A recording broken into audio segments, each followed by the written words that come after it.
System correct ആയിരിക്കണം കേട്ടോ. നമുക്ക് ഇവിടെ ഇത് കറക്റ്റായിട്ട് സ്റ്റഫ് ചെയ്ത് വെക്കണം. എന്നാലേ നമുക്ക് ആ കറക്റ്റായിട്ട് അങ്ങോട്ട് കഴിഞ്ഞിട്ട് മൂവ് ചെയ്ത് നമുക്ക് വെള്ളത്തിലേക്ക് വീഴാൻ പറ്റും കേട്ടോ. അതേപോലെ തന്നെ ഈ കൈയുടെ എൻഡാണ് ആദ്യം വെള്ളത്തിലേക്ക് വീഴേണ്ടത്. ഇത് ചെസ്റ്റോ താഴെ ഒന്നുമല്ല. ആദ്യം ചെന്ന് വീഴുന്നത് താഴെ കണ്ടോ.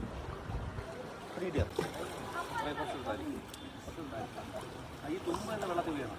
എന്നിട്ട് ഇവിടെ പിന്നെ ഇവിടെ പിന്നെ ഇവിടെ പിന്നെ കൈ. Okay,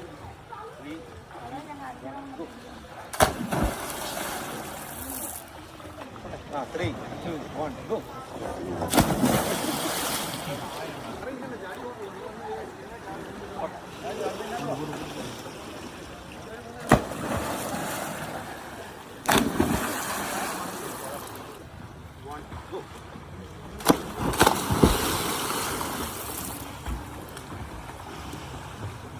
Okay, go.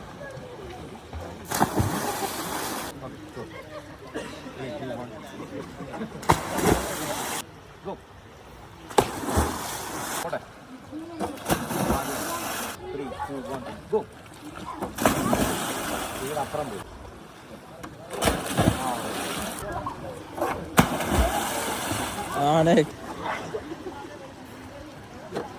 Go.